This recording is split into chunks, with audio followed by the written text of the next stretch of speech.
Let's solo the snare. I'm going to show you first with the reverb, and then I'm going to bypass it because it's quite a distinct difference just hearing that.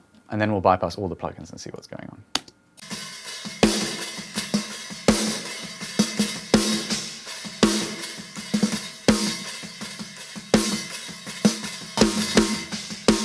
One thing to note, that sounds like a huge amount of bleed, but bear in mind that there's nothing else going through the parallel compression bus to tame it in between the hits. Right. So it's easy to freak yourself out by listening to that in solo and being like, oh my God, there's so much bleed. But actually, in reality, it's going to be a lot less than that when you hear it in context. If I actually get rid of the parallel bus and show you the difference with and without on just the snare track, you'll hear a very distinct difference.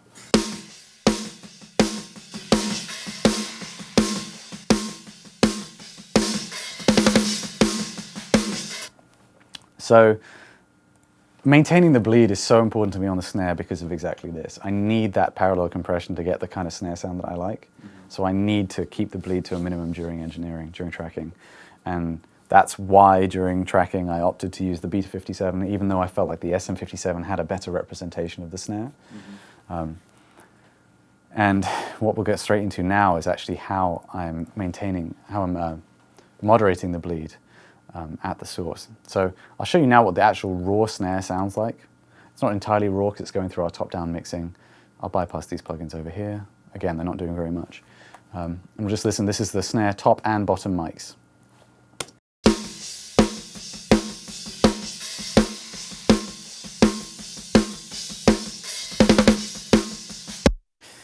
And what's really good to note is it sounds really good.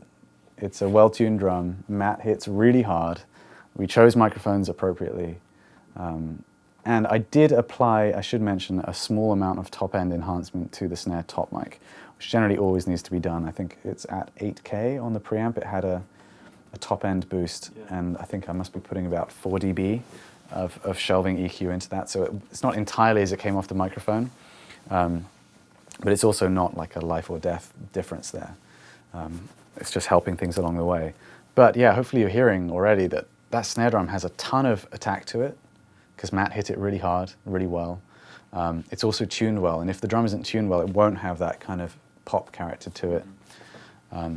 But there is a substantial amount of bleed there. That's the top mic on its own. You can hear that cymbal whistle coming through quite clearly. The bottom mic is typically where you can help yourself out with that top end information because it's picking up the brightness of the bottom snare, so we'll listen to that now.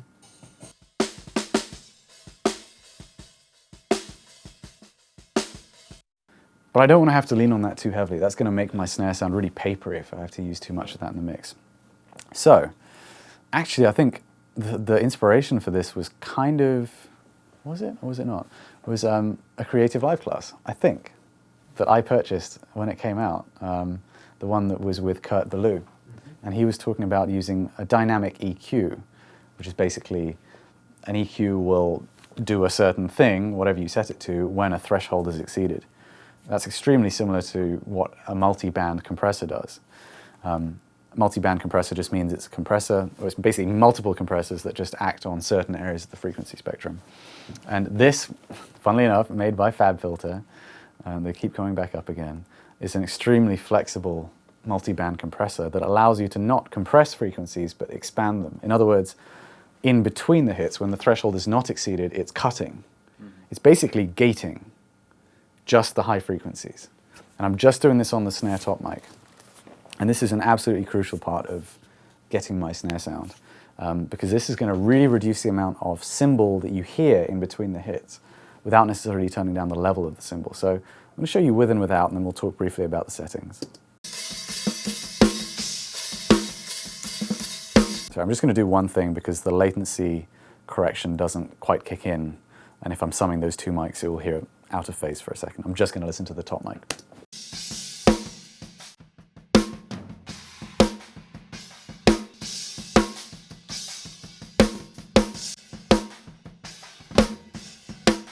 It's kind of hilarious, really. That one thing there changed my life, really did, when it comes to mixing snares. That gives me so much headroom to play with. What I'm doing is I'm cutting, how much am I cutting here? Like 15 dB of top end, like shelving from everything above 2.5K. These are not These are not really strict settings. There's nothing too special about those frequencies that I've chosen. You know, you can push it either way and see what happens. But what's going on is I've got a threshold control here, and the snare has so much headroom because we recorded it in such a way to minimize the bleed, that it can very accurately see when the snare drum is struck and allow that top end information through. I've got it set with very fast attack and release so that the top end only appears for a split second. The sustain of the snare drum doesn't really need to have too much top end. It's the attack that really needs that top end to sound like a snare drum. And this is only the snare top that you're doing. Only on the snare top, exactly. So you've got that high end in your other mic too. Correct. So the bottom mic, this is why I don't do it on the group. The bottom mic is going to have the kind of sizzle of the snare wires throughout the sustain. Right. So this really, as I say, changed my life completely. Listen again with and without.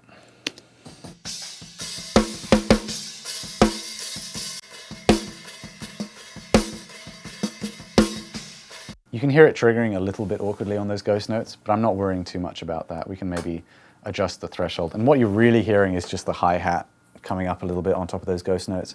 It's not going to be audible in the mix, really. And I am going to follow it up with a round of more conventional gating when we get to the bus itself. So just by applying that, we have so much ability now to process our snare. Let's, again, just listen now to the two mics summed, and I'm going to switch this in and out, and you can hear what the sound is like.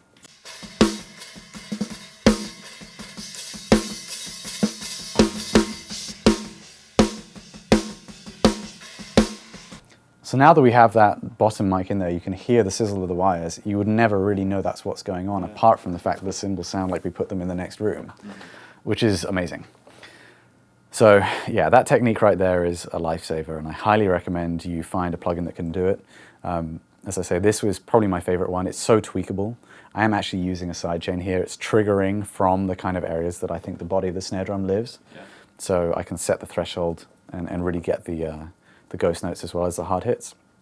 And there's so much variation that you can apply through the settings here. So I highly recommend this one. I think the Waves multiband compressors allow you to do a similar thing where you can change it from a compressor to an expander or a gate in each band.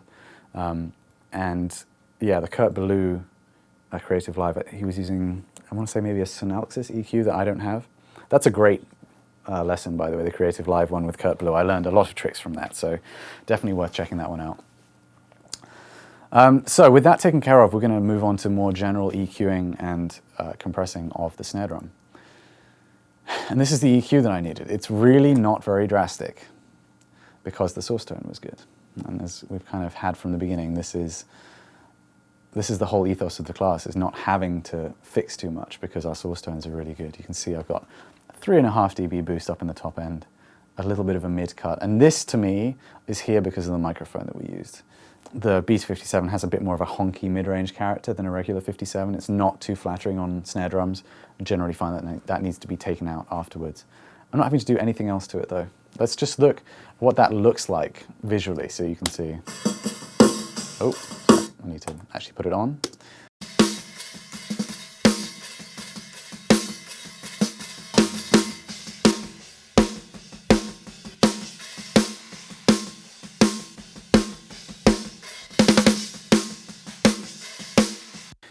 And it's actually kind of pretty flat across the whole spectrum, and that's pretty much what I look for when I'm trying to scope out how much top end and low end a snare drum should have if I'm using a frequency analyzer. Again, this comes from actually EQing loads and loads of snares by ear and getting very frustrated with never really knowing until I reference whether I've got it quite right, and the snare is such a tricky thing to get just right.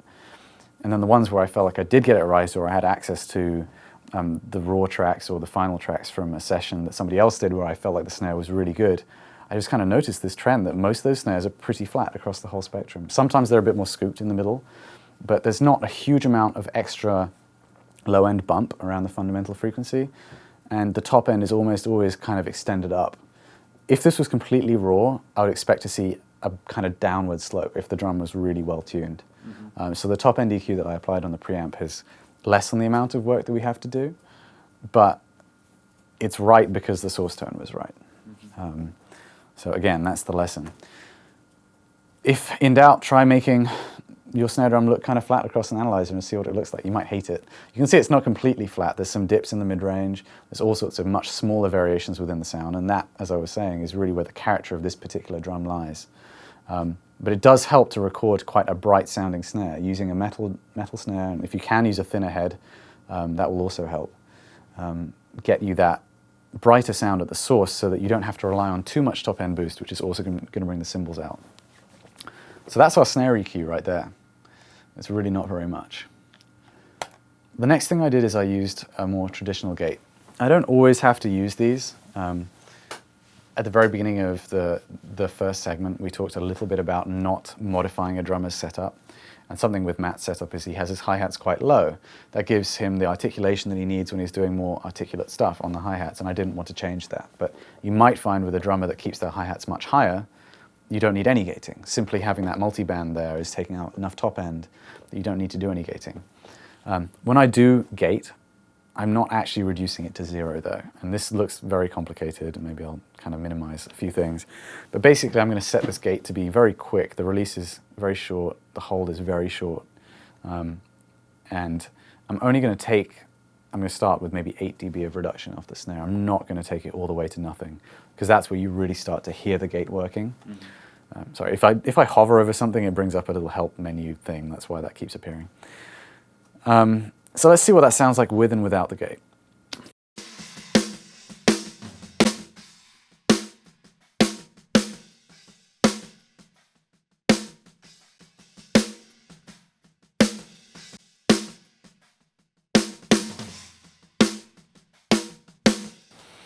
If you'd have shown that to me a couple of years ago, I would have sworn blind that somebody had pasted in samples on top of the natural track to give you that headroom, because that really has so much transient information and so much body way above the level of the bleed that it really sounds like you've used a sample on there. Yeah. And it's afforded because of the way that Matt's hitting the drum as well. Is really worth noting.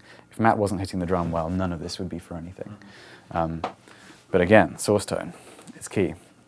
So that gate is just going to give us that extra bit of headroom. Now that snare drum is going to sit in our drum track and it's going to sound just pristine.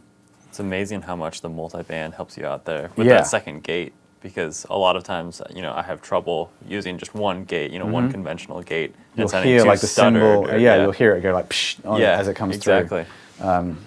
Which is really a pet peeve of mine. And you know what, in this, you might even hear just a tiny bit of that if you listen really critically during the chorus when Matt's wailing on the open hats.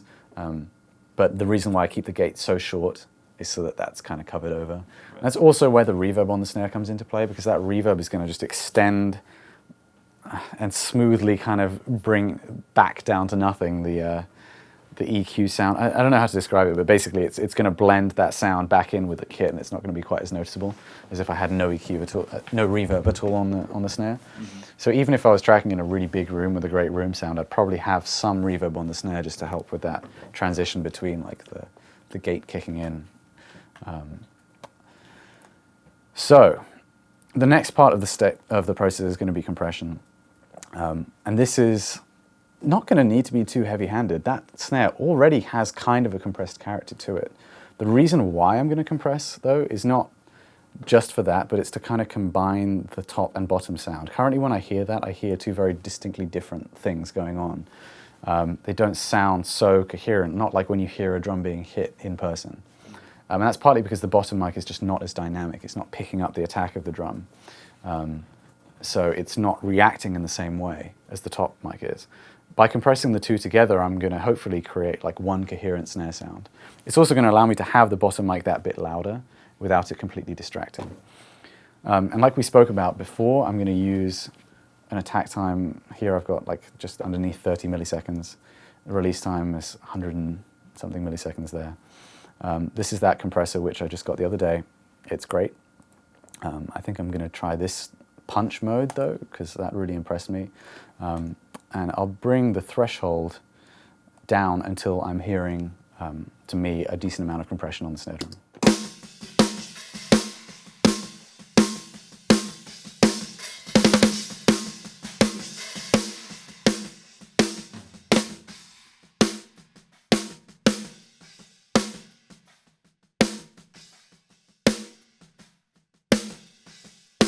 That's really starting to sound very exaggerated, and I love how that sounds. To me, that's so aggressive and in your face.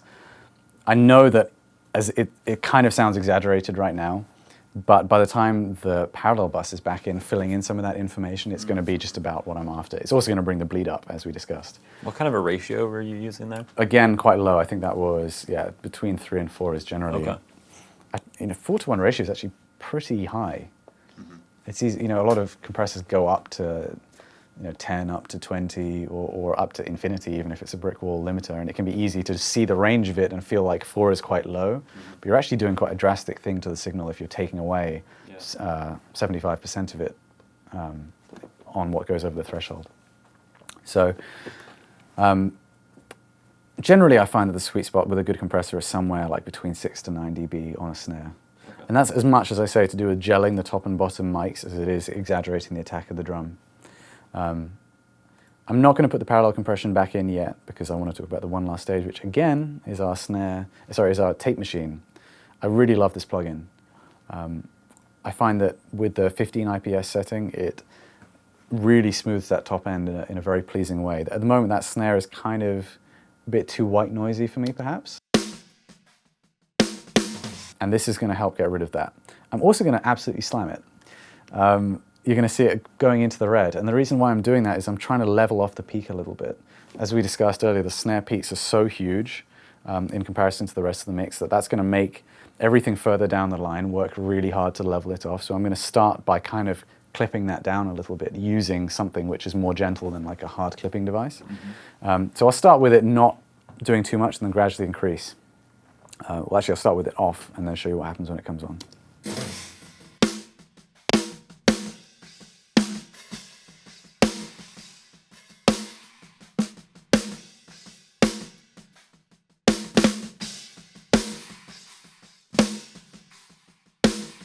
So to me, that's really starting to sound like my kind of snare sound.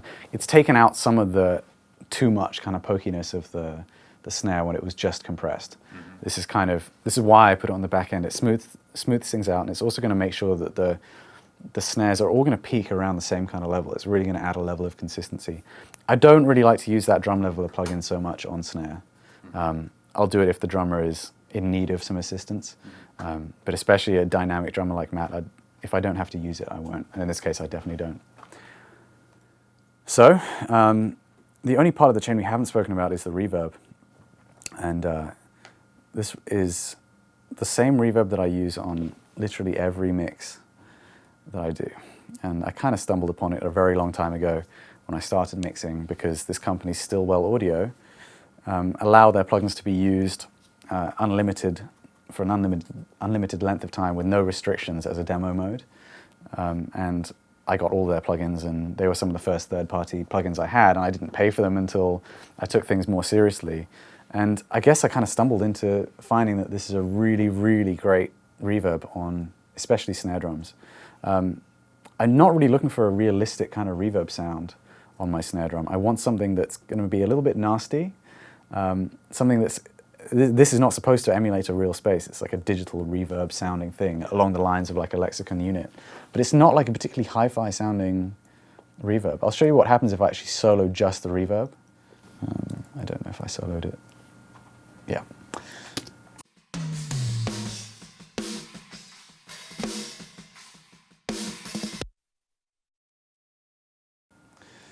Oh, maybe because of the fact that I haven't actually put the send on.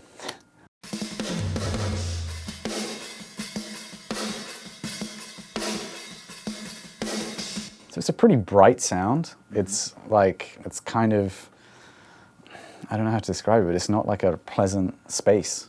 But when you hear that with the snare,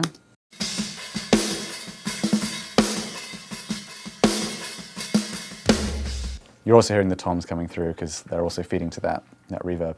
When I hear it with the snare, it just has the character I want. Often really good reverb units are too polished sounding, too dark, or they sound really good on their own, but you put them in the mix and they're just kind of a wash of stuff, airy stuff, which maybe in a more spacious mix would be great. But that's it. You can see right on the screen there, I use pretty much those same settings every time. I load it up on a send almost like I have a hardware reverb unit in my studio, like you would have had in the outboard gear days. And I never really mess with it. I just have it sitting there. It reacts so well to pretty much every style of music that I've ever mixed. Because obviously, depending on how you process a snare, it's going to react to that. But it's always just what I want. It seems to blend nicely into the room mic sound as well. I'll go and just play a little segment now we've got a processed snare sound. And I'll bypass the reverb and then bring it in.